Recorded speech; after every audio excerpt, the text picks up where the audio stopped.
Bom dia, Sirlene. Bem-vinda. Bom dia, Eliana. Bem-vinda. Bom dia a todas. Bom dia a todos. Bom dia, Samuel.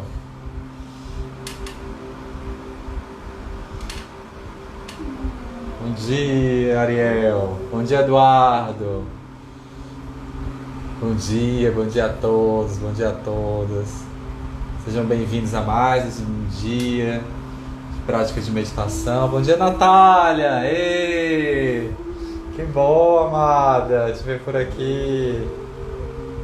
Bom dia, bom dia. Bom dia, Alessandra. Sejam bem-vindos, sejam bem-vindas. Valeu! Bom dia! Vamos começar a nossa prática de meditação.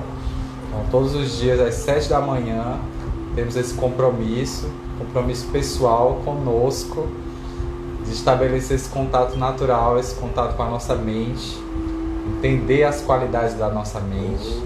É primordial nos dias de hoje, na atual conjuntura, nos atuais acontecimentos, quando a gente percebe a nossa mente, a gente também está trabalhando as relações. A gente trabalha o interno para trabalhar as relações externas.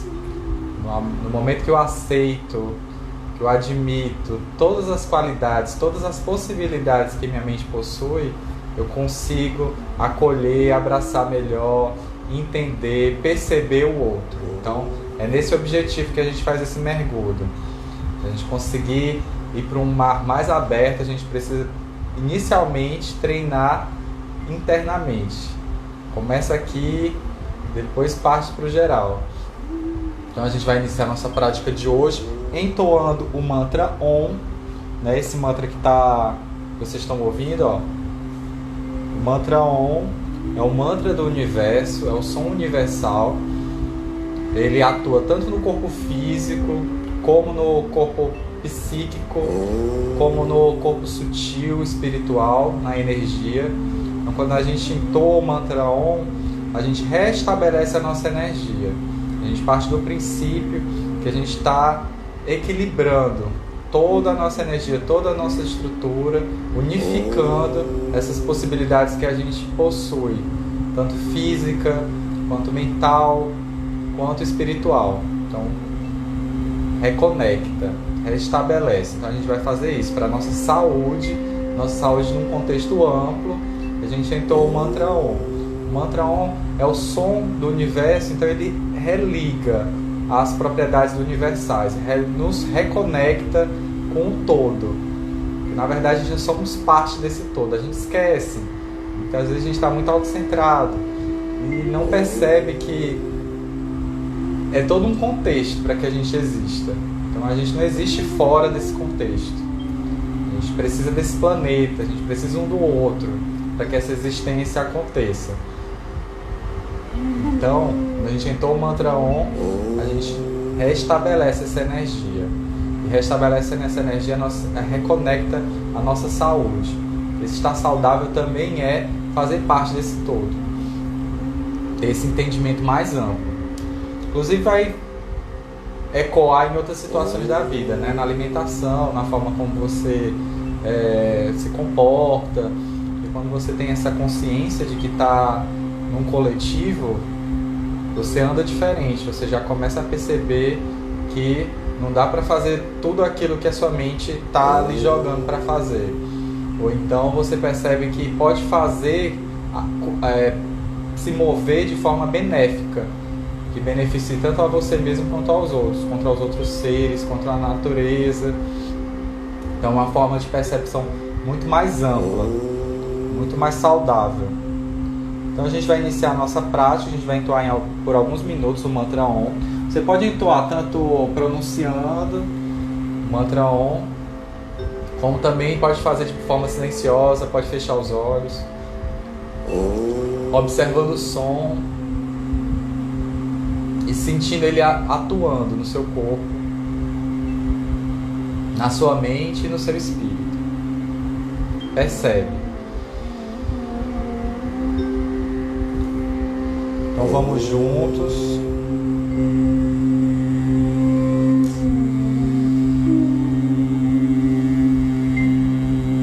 Inala.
E aí, gente, é uma delícia esse mantra, porque você recupera energia. Então esse é o mantra Om. Sempre bacana fazer isso numa prática de yoga ou ao final de uma prática de yoga, para lembrar dessa conexão, né? Porque quando você faz a prática de yoga, a intenção é realmente você se restabelecer, se realinhar. E geralmente a gente vai meio desequilibrado, né, para uma aula de yoga, e depois que sai, você já sai mais atento, como se as coisas se reorganizassem.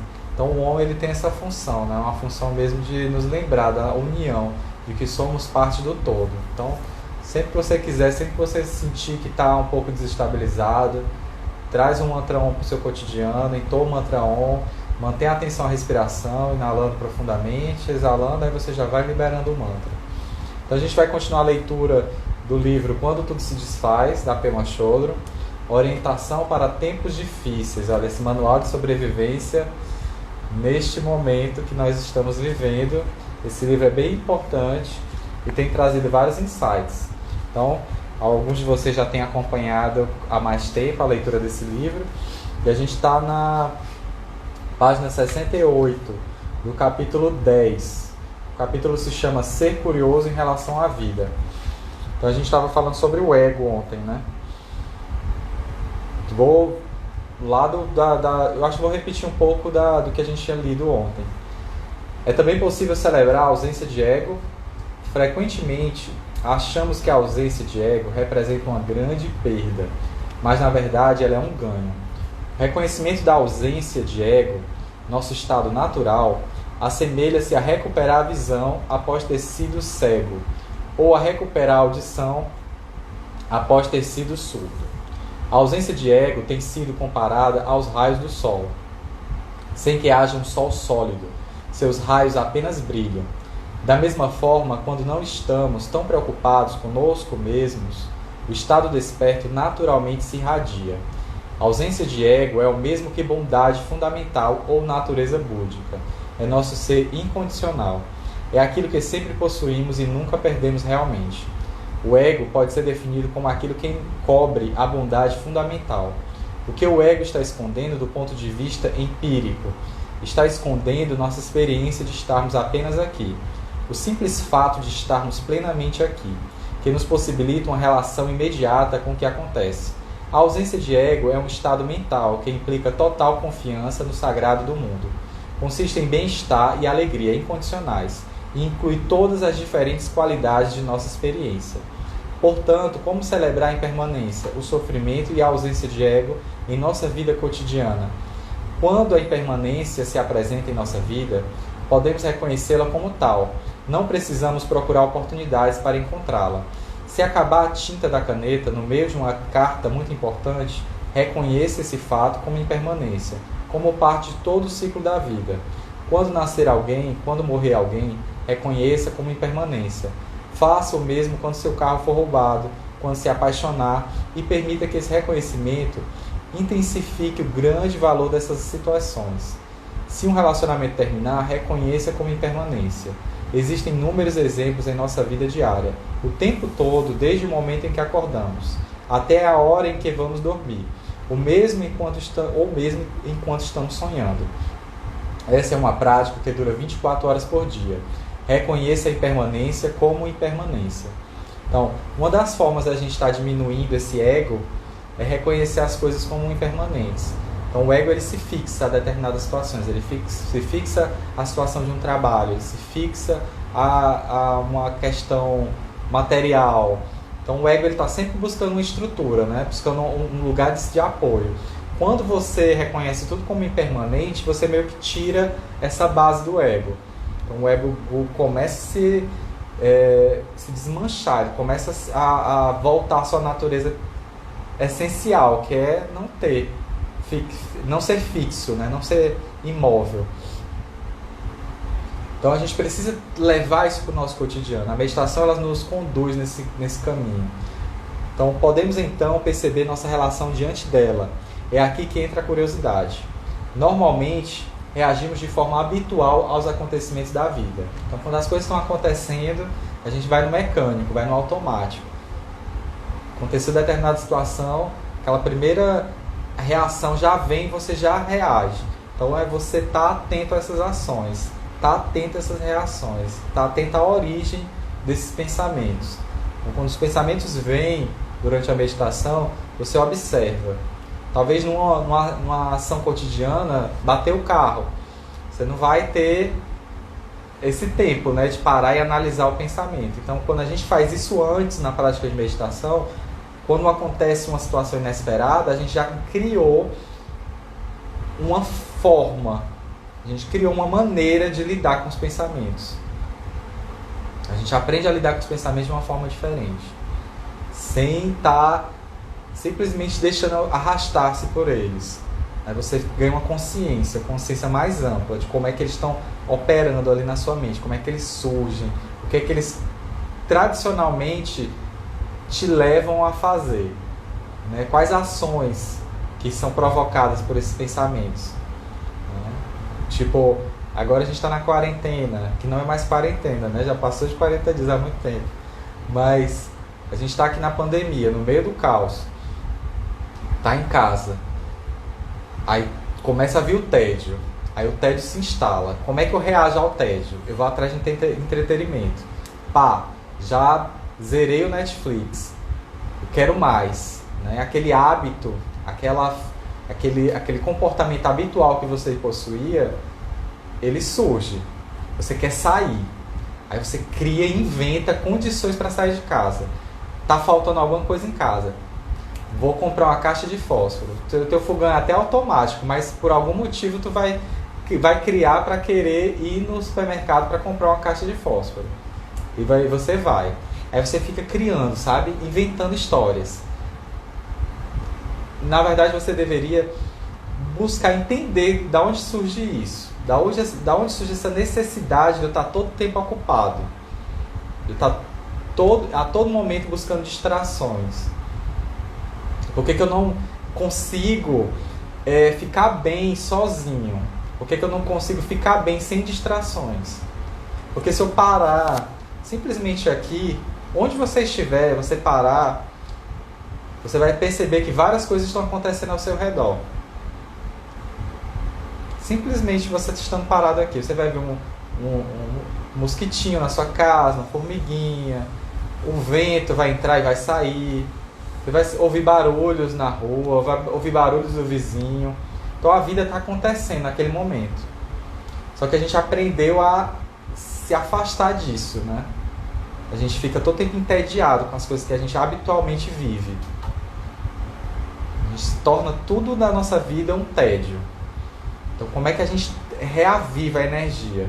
É como se você estivesse chegando nessa casa onde você está pela primeira vez, todo dia. No primeiro dia você fica super animado, né? Com a casa nova, com a possibilidade de estar ali naquele espaço novo. Aí vai o segundo, vai o terceiro, mês, 2, 3, aí o tédio se instaura. Aí você já não gosto nem tanto de ficar em casa, eu prefiro sair.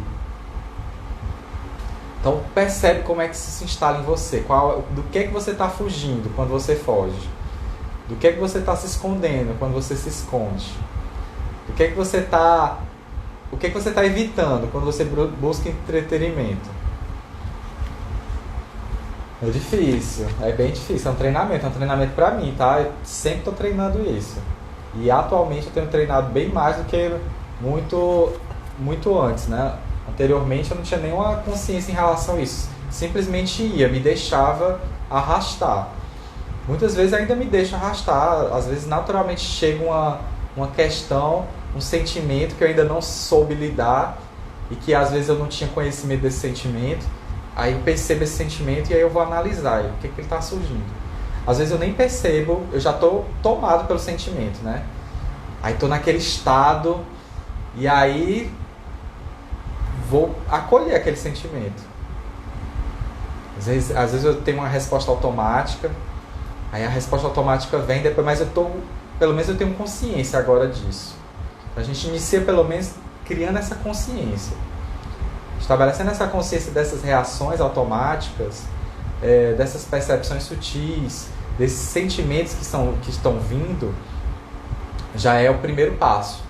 Aliás, é um grande passo, na verdade, não é o primeiro. Já é um grande passo. E aí você vai se dando conta de como é que essa mente está operando, em que situações a sua mente está te levando. Muitas vezes a gente acha que, nossa, isso sempre acontece comigo, né? E fica reclamando, porque toda vida a mesma situação está acontecendo com você. E aí você não se dá conta que a forma como você opera no mundo é que te leva para aquela situação. A forma como você se relaciona com as pessoas, a forma como você se comunica, sempre te direciona para aquele lugar. Às vezes até tá automático também. A sociedade ela também nos coloca em determinadas situações que a gente não queria estar naquela situação. Mas aí também você ganha consciência. Quando eu tomo consciência, por exemplo, que a sociedade me colocou em determinada situação, eu crio estratégias para alterar isso. Da mesma forma a minha mente. Mas primeiro a gente trabalha a nossa mente. Porque para trabalhar a sociedade a gente precisa de um grau de de conhecimento, de autoconhecimento já bem elevado. É interessante você ter esse grau de conhecimento bem elevado, de autoconhecimento. Então, primeiro se aperfeiçoa, né? Você percebe como é que está funcionando a sua mente, seus conteúdos internos. Aí depois você direciona a sua mente para o campo mais amplo. Então, não há nenhuma inteligência envolvida, nem... Deixa eu ver aqui se eu... Vou voltar um pouquinho. Não ficamos ressentidos ou alegres, emocionados ou decepcionados. Não há nenhuma inteligência envolvida, nenhum bom humor. Entretanto, quando reconhecemos a impermanência como tal, podemos também perceber nossa reação. Isso é chamado de estar presente. Também perceber nossa reação, isto é chamado de estar presente, consciente, ser curioso, inquisitivo, prestar atenção. Independente do nome que dermos, essa é uma prática muito útil e representa a prática de conhecer a si mesmo completamente. Quando o sofrimento surgir em nossa vida, podemos reconhecê-lo como sofrimento.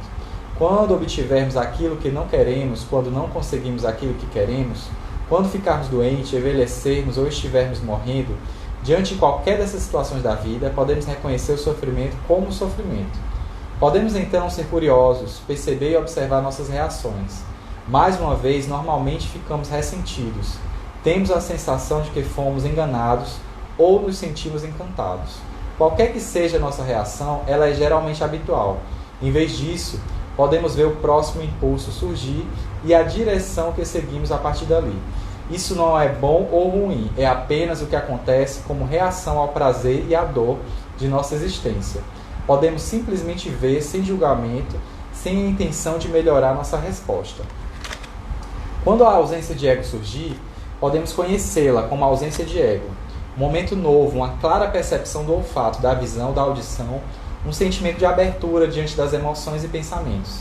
Em vez do fechamento dentro de nosso eu estreito e limitado, quando percebemos a amplidão em nossa vida, quando sentimos uma lacuna na contínua conversa que mantemos conosco mesmos, quando subitamente notamos o que está à nossa frente, quando olhamos de modo diferente, claro e inédito para a realidade, podemos reconhecer esse processo como a ausência de ego. Então, a ausência de ego ela vai acontecer nesse momento, que você vai observar as coisas tal como elas são, sem estar criando historinhas, eu gosto ou não gosto, sem estar se apropriando daquele fato, daquele momento e criando um drama. Geralmente a gente cria toda uma fábula em relação àquela situação. Então, quando a gente situa a nossa mente naquela situação, da forma como ela se apresenta, seja o sofrimento, seja a alegria, a gente percebe que isso tudo é projeção da nossa mente. O sofrimento é uma projeção da nossa mente, a alegria é uma projeção da nossa mente. Todas essas energias a gente que cria. Elas podem ter fatores externos, elas têm fatores externos, mas a intensidade, a forma como eu lido com aquilo é interno, é a nossa mente. Não é que a nossa mente está lidando com aquilo. Então tem fatores inerentes, né, de sobrevivência mesmo. A nossa mente, por milhares de anos, ela foi treinada para considerar determinadas coisas fofas, por exemplo. Eu considero uma coisa fofa. Eu olho para aquilo, é fofo. É uma questão da nossa mente, uma questão até cultural, né? A cultura ela desenvolve predileções, né, em determinadas situações. O que é isso, o que é aquilo. Mas que a gente tem agora esse poder aqui, a gente tem nas nossas mãos a capacidade de perceber essas situações, esses condicionamentos que a nossa mente coletiva produz. Aí eu analiso, eu recebo, eu percebo. E aí eu conduzo essa energia da forma como eu quero, como eu preciso no momento. E aí quando o sofrimento surge nas nossas vidas, quando a gente ganha esse condicionamento, esse treinamento, o sofrimento ele vai vir, ele não vai deixar de vir, ele vai vir. Mas ele vem com outra intensidade, ele vem diferente. Às vezes ele vem com a mesma intensidade, mas ele não passa tanto tempo, a duração é outra. Então a gente muda, a gente modela a nossa relação com essas sensações, com essas situações. Vou repetir aqui a ausência de ego porque é importante. Quanto à ausência de ego surgir, podemos reconhecê-la como a ausência de ego. Um momento novo, uma clara percepção do olfato, da visão, da audição, um sentimento de abertura diante das emoções e pensamentos, em vez do fechamento dentro de nosso eu estreito e limitado. Quando percebemos a amplidão em nossa vida, quando sentimos uma lacuna na contínua conversa que mantemos conosco mesmos, quando subitamente notamos o que está à nossa frente, quando olhamos de modo diferente, claro e inédito para a realidade, podemos reconhecer esse processo como a ausência de ego. Não é preciso dar grande importância a isso. A ausência de ego está disponível o tempo todo, sob a forma de frescor, abertura e encantamento em nossas percepções. É bastante curioso, mas também experimentamos a ausência de ego quando não sabemos o que está acontecendo, quando perdemos nosso ponto de referência, quando levamos um choque em nossa mente fica paralisada. Podemos observar nossa reação. Às vezes nos abrimos um pouco mais, às vezes nos fechamos rapidamente. De qualquer modo, quando a ausência de ego ocorrer em nossa vida, podemos reconhecê-la como tal. Nossas reações e o que acontece em seguida podem ser objeto de observação, curiosidade e atenção. Então ela reforça essa ideia da atenção e da curiosidade. É importante você estar curioso diante das situações, como uma criança. Então você observa a situação que aparece, se mantém atento, curioso, sabe, querendo saber cada detalhe, como é que funciona a engrenagem daquele mecanismo. Vê o sofrimento. Você, como uma criança, vai se debruçar em relação ao sofrimento, ao seu sofrimento. E começa a esmiuçar, perceber como é que funciona, como é que surgiu, de onde veio, qual foi a minha reação natural àquela situação. Eu reagi assim, assim, assado. Como é que o meu corpo sentiu diante daquela situação? Senti calor, minha respiração ficou ofegante, minha respiração ficou rápida. Como é que eu lidei com aquilo? Qual foi a duração? Durou pouco, durou muito? Então, você vai entendendo como é que está funcionando aquilo. Se muita gente fizesse isso, provavelmente até evitaria determinadas situações da necessidade de medicação, por exemplo. Quando o sofrimento ele ganha uma proporção crônica, geralmente o nosso corpo entra em desequilíbrio, né? Portanto, quando você não tem mais consciência daquela reação, daquela situação que você vive, você se expõe tanto àquela situação que aí os seus neurotransmissores já não conseguem mais captar, sua mente não consegue mais funcionar, regular os mecanismos necessários, né, os mecanismos químicos.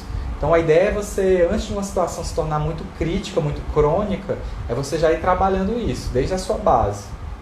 Quando você está bem, aí é que você tem que trabalhar mesmo, sabe? Medita mais. Quando eu estou bem, é o momento ideal para eu meditar. Porque é dali que eu vou conseguir força, eu vou conseguir energia para meditar num momento de crise. Então, quando você está num dia bom, aproveita esse dia para meditar, para tomar contato com a sua mente. Quando estiver no dia ruim, aí você já tem a ferramenta vai estar ali mais fácil, à mão para você utilizar.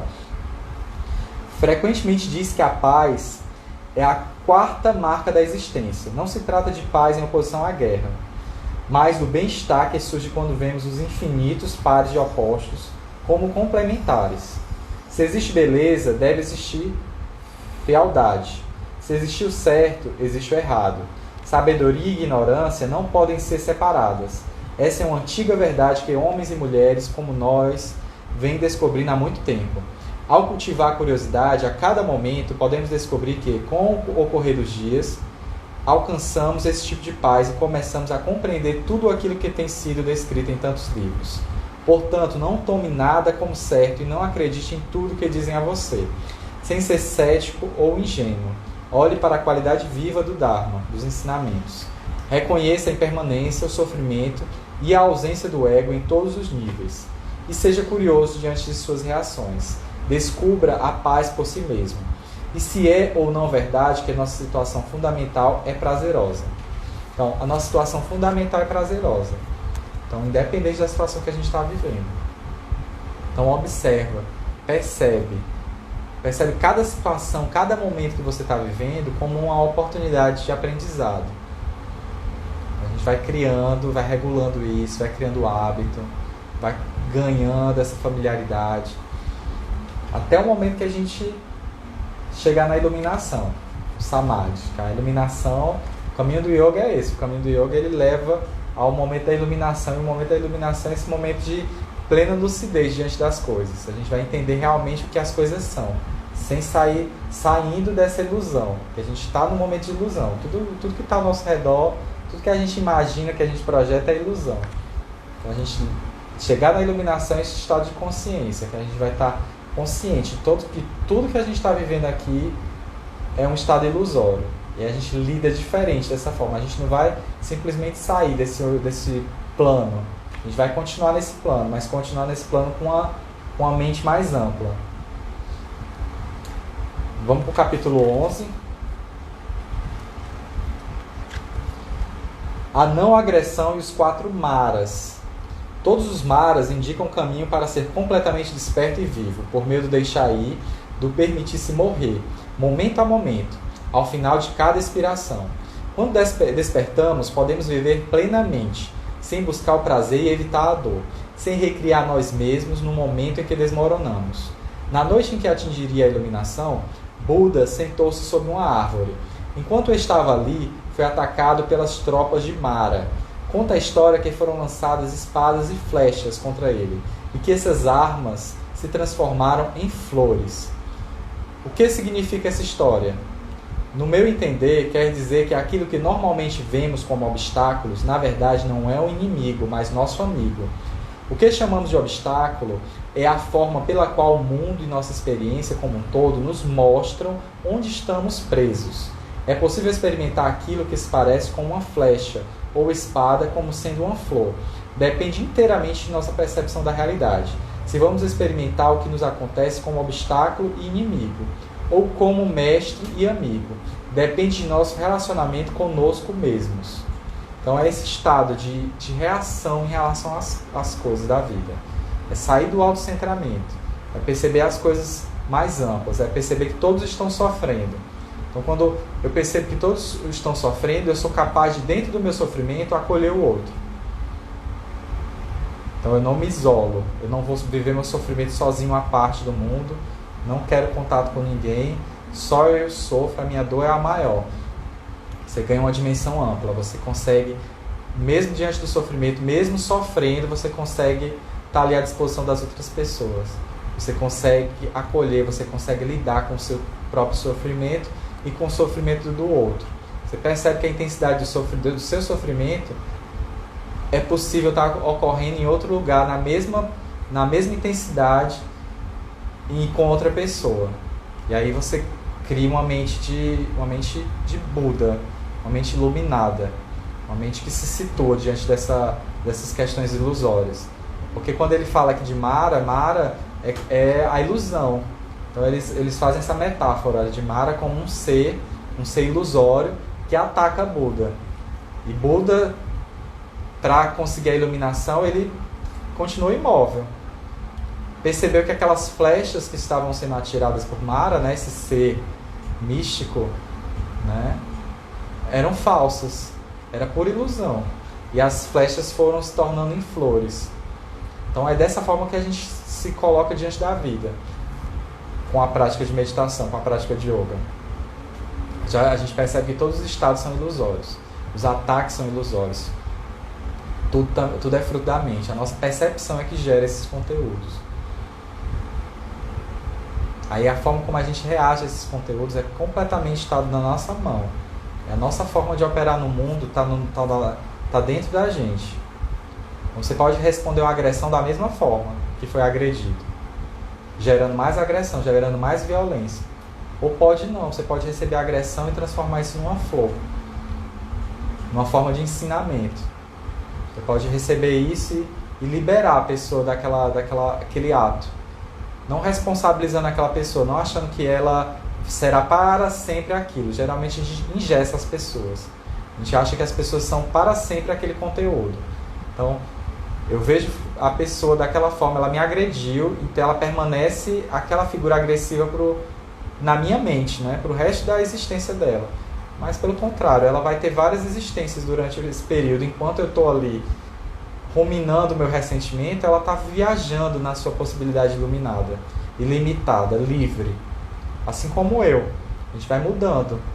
E a gente pode mudar essa natureza das coisas. A gente pode mudar a forma como a gente se relaciona com o outro. gente percebendo que as coisas são ilusórias, a gente percebendo que isso é uma capacidade da nossa mente de interpretação, eu posso reinterpretar uma agressão, por exemplo. Mas não no sentido de eu vou isentá-lo da culpa e da responsabilidade, não. Você pode, por exemplo, atuar de uma forma jurídica. Em vez de criar em vez de ser agressivo e partir para a agressão, para a violência, você pode buscar outro caminho, para que aquela pessoa seja responsabilizada pelaquela ação e não faça a mesma coisa com outras pessoas, por exemplo. Então você vai criando outros métodos, você vai criando outras estratégias dentro do mundo. Você caminha diferente. Os ensinamentos dizem que os obstáculos surgem interna e externamente. Neste contexto, no nível externo, temos a sensação de algo ou alguém nos feriu, interferindo na harmonia ou paz que julgávamos ser nossa. Então a gente julga sempre estar em paz, né? Só que essa paz também ela é temporária, ela não é fixa. Algum pilantra estragou tudo, já julga o outro dizendo que fulano é isso.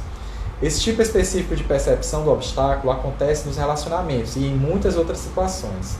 Nós nos sentimos decepcionados, magoados, confusos e atacados em diversas maneiras. As pessoas têm se sentido assim desde o início dos tempos. Internamente, talvez nada nos ataque de verdade, além de nossa própria confusão. Talvez não exista um obstáculo sólido, além da própria necessidade de proteger-se contra ser atingido. Talvez o único inimigo seja o fato de que não gostamos da realidade como ela é. Agora e por isso, queremos que ela se afaste rapidamente. Entretanto, como praticantes, descobrimos que nada se afasta até que tenhamos aprendido o que precisamos aprender. Se corrermos a mais de 100 km por hora até outro extremo do continente para nos livrarmos de um obstáculo, encontraremos exatamente o mesmo problema esperando por nós quando chegarmos lá.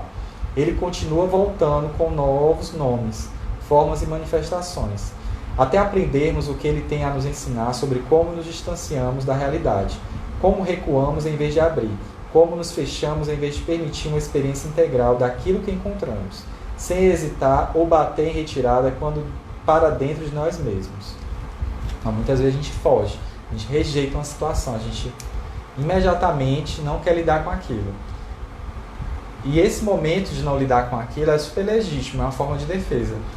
Mas você pode parar e analisar aquilo, sentir como é que aquela situação ela bate, né? Como é que aquela situação ela acontece dentro de você.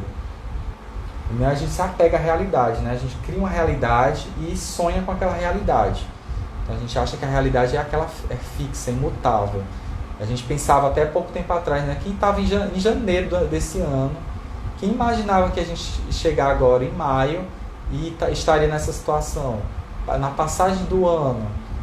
Então todas as experiências que a gente viveu até fevereiro, carnaval, e muita gente às vezes está presa nessa realidade que já passou, o que é natural. A gente está preso porque a gente passou a vida toda, né?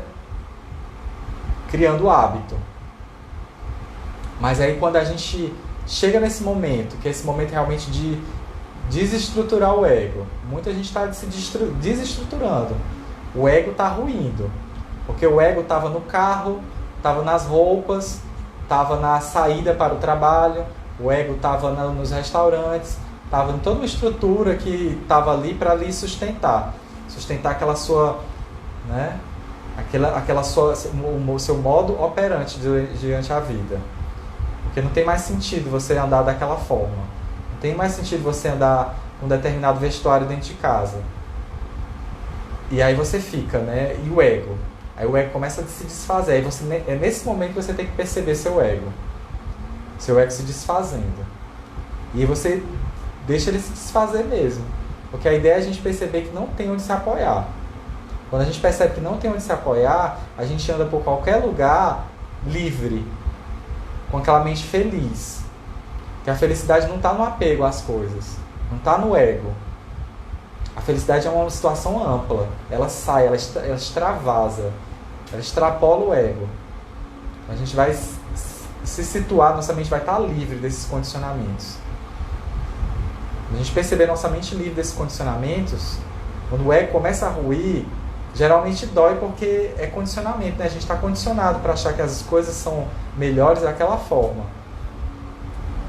quando se desestabiliza, a gente percebe que tudo tem a mesma natureza, essa natureza imaterial. E a gente não foge, a gente vai em direção a isso. É preciso coragem. Não é algo fácil, não é algo simples. E existe prática. Você vai praticando, você vai se apoiando, vamos juntos. Seguimos em grupo. Achei muito bonito o que uma colega colocou ontem na aula de yoga, dizendo, boa noite, grupo. É isso, a gente está num grupo. Esse grupo que a gente está formando aqui é um grupo de apoio. A gente se apoia uns nos outros durante essa trilha, durante esse caminho. E aí, percebendo isso, a gente percebe que a gente não está só, e a gente vai ampliando nosso grupo. Nosso grupo não vai ser só as pessoas que estão praticando. Quando a gente pratica, a gente percebe que, além das pessoas que estão praticando com a gente, o grupo ele é amplo. Aí você vai incluindo aquelas pessoas que você não gostava tanto daquela pessoa, mas agora eu percebo algo positivo nela. Porque você percebeu isso na sua mente. Como você transformou sua mente, você começa a transformar a visão do outro. Como você não está mais apegado, né, àquelas estruturas que mantinham o seu ego, você consegue ampliar sua mente para outros lugares, outras realidades. Essa estruturação do ego, ela toma muita energia e muito tempo. Quando a gente sai do ego, a gente começa a perceber felicidade, perceber situações de alegria em lugares que antes a gente não via. Porque a gente está desapegado, a gente está livre.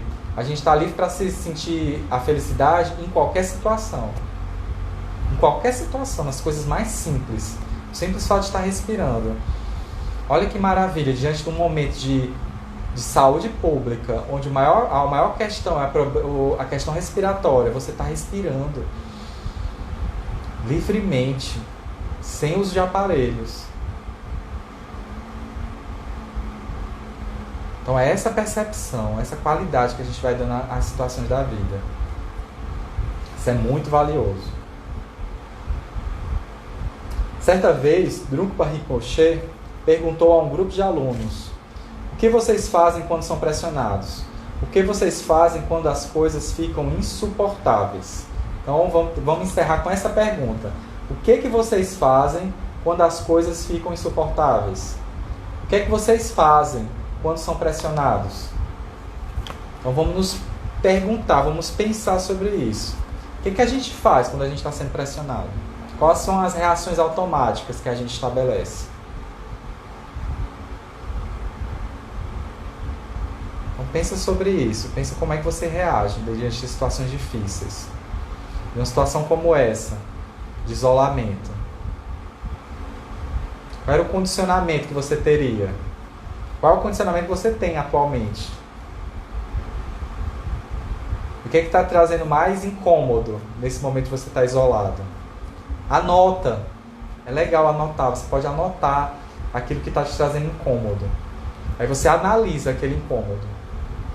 Você para um pouquinho em meditação, dá um tempo e analisa. Por que isso te causa tanto incômodo? Vai na raiz disso.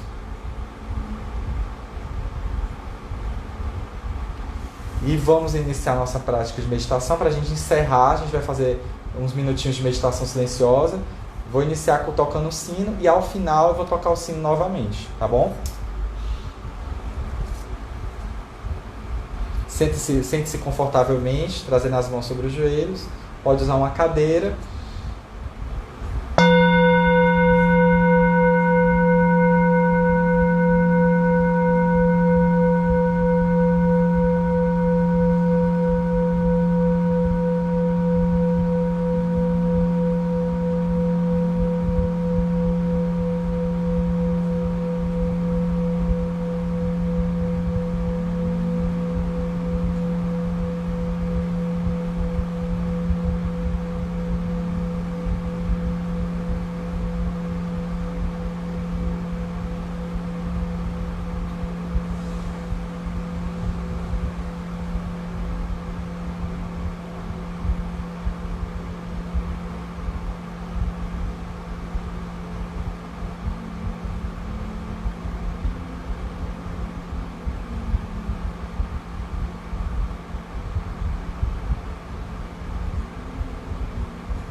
Observe a natureza dos pensamentos e deixe simplesmente passar diante dos seus olhos, diante da sua mente,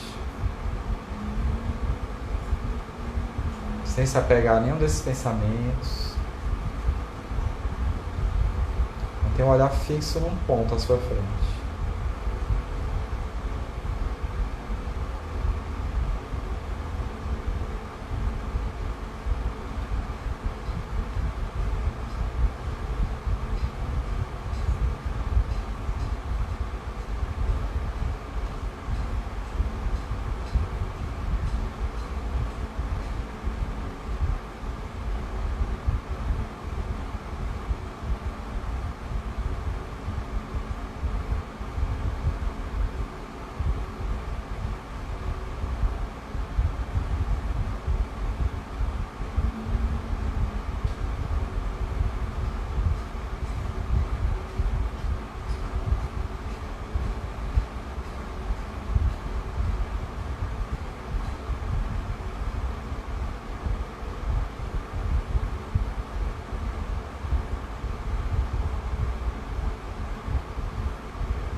Agradecemos por mais esse dia, por mais essa oportunidade vivida e nos saudamos.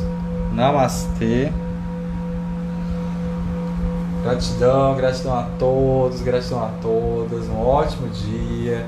Até às 9h30 com a prática de yoga. Às 18h temos prática de yoga no YouTube. E aí sintam-se convidados. Espero encontrar vocês às 9h30 aqui no Instagram e às 18h lá no YouTube. Agradeço demais, agradeço aos apoiadores que gentilmente estão colaborando, estão financiando o nosso projeto, nosso trabalho. E se você tiver interesse de ser um apoiador, manda um direct para mim que eu explico mais detalhes como está funcionando. Aos apoiadores mais antigos, continuem apoiando, a gente precisa manter esse apoio, tá bom? Valeu, gente, muito obrigado, gratidão, até nosso próximo encontro. Sandra.